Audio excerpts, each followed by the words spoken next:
While Russia's next state armaments program, GPV, will be officially revealed only in early July, its general outline is already known thanks to several official and unofficial announcements on the future direction of the Russian armed forces. GPV's priorities reflect the perceived array of threats facing the Russian Federation, and this GPV is clearly prioritizing the ground forces, which will sustain a rapid pace of modernization despite the recent economic crisis, which has not yet been fully overcome. The political instability of the European Union, the rise of nationalists in Ukraine and the Baltics, along with NATO's overt hostility towards Russia and the erratic foreign policy pursued by the Trump administration, which is compelled to take heed of the globalist faction of the US elite, all point to the need to bolster Russia's ability to fight a large-scale land war in the foreseeable future.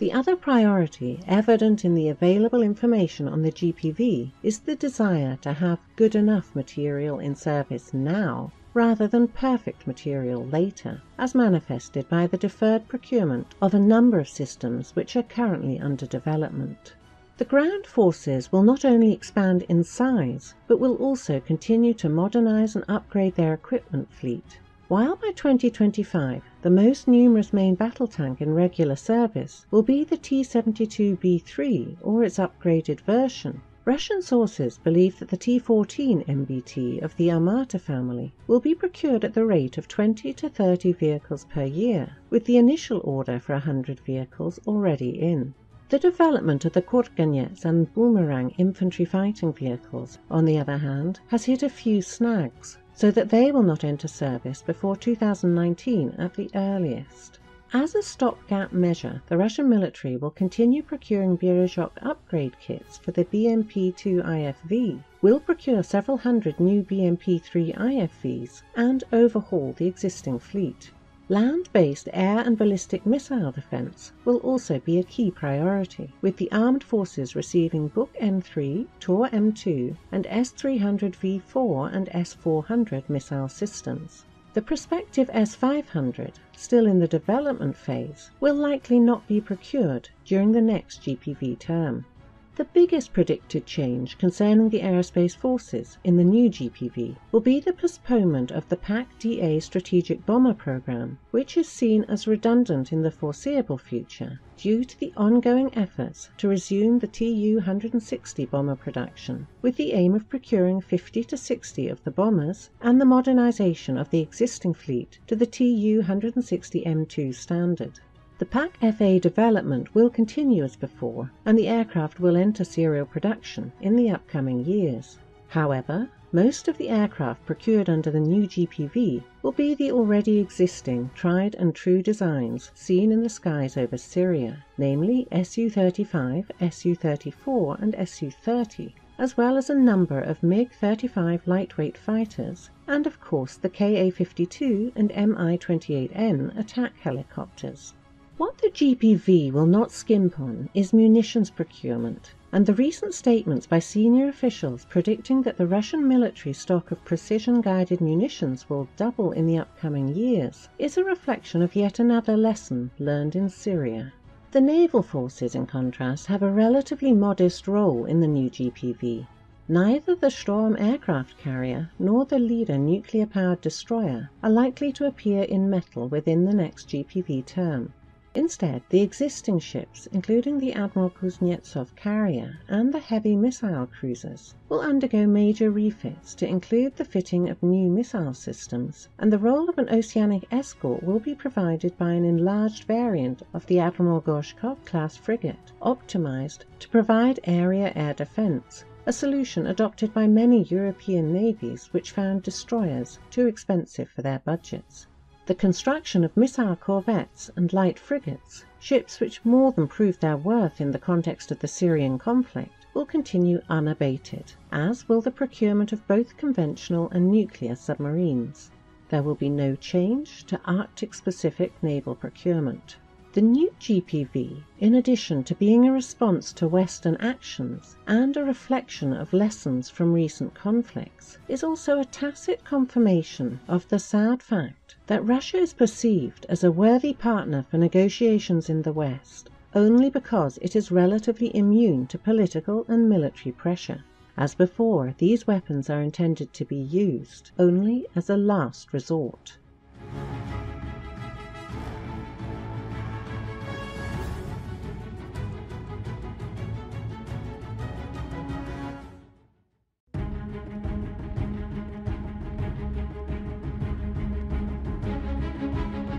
One of the stars of the Russian Airspace Forces air campaign in support of Syrian government forces has been the Su-30SM twin-seat multi-role heavy fighter, which, although designed primarily for the air combat role, proved equally effective in the fighter-bomber role.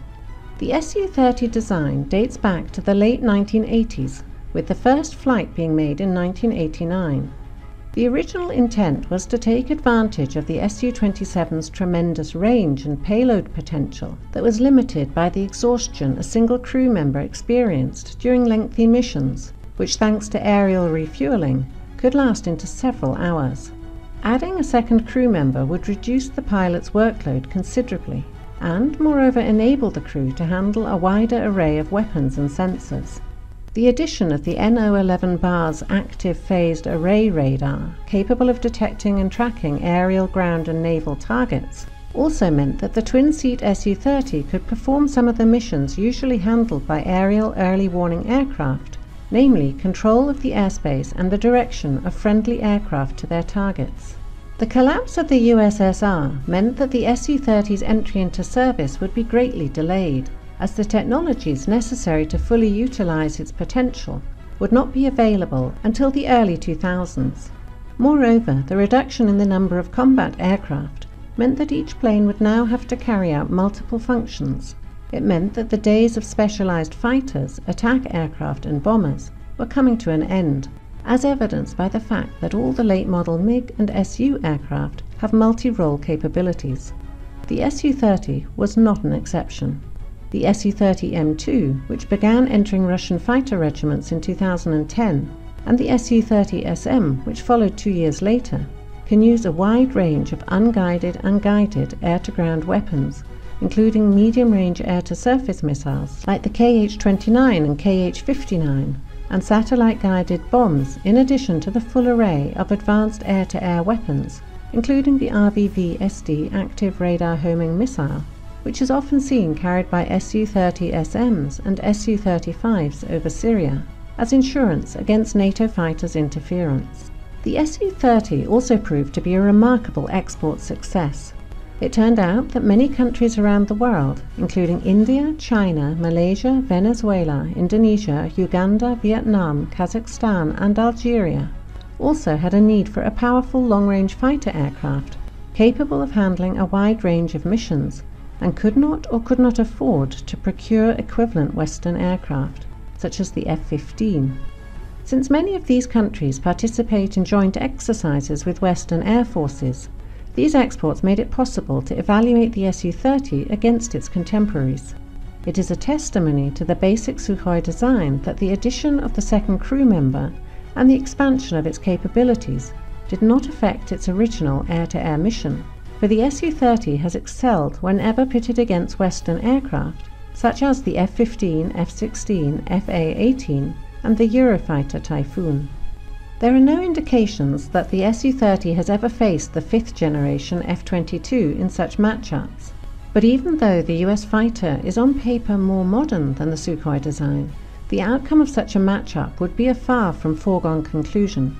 It is entirely possible that the Su-30 could defeat the F-22, whose flaws and limitations have been carefully kept out of the public view, thanks to a combination of passive infrared detection devices that are particularly effective against fast-flying high-altitude targets, which tend to present a strong infrared signature against the background of cold sky, and a comprehensive electronic countermeasures suite comparable to that mounted on the Su-34 bomber. With a total of 116 Su-30 aircraft currently in service or on order for the Russian Airspace Forces and naval aviation, and several hundred more aircraft in use around the world, it is clear that the Su-30 will remain a major workhorse for decades to come, even though it may be overshadowed in Russian service by the Su-35 and the T-50. The basic design still retains considerable modernization potential. India, which is the largest Su-30 user with over 200 aircraft, is in negotiations with Sukhoi concerning a multi-billion-dollar modernization project for its Su-30 MKI fleet that would include making the aircraft stealthier and equipped with an internal weapons bay. Russian service Su-30s are likely to receive upgrades incorporating Su-35 and even T-50 technologies and systems.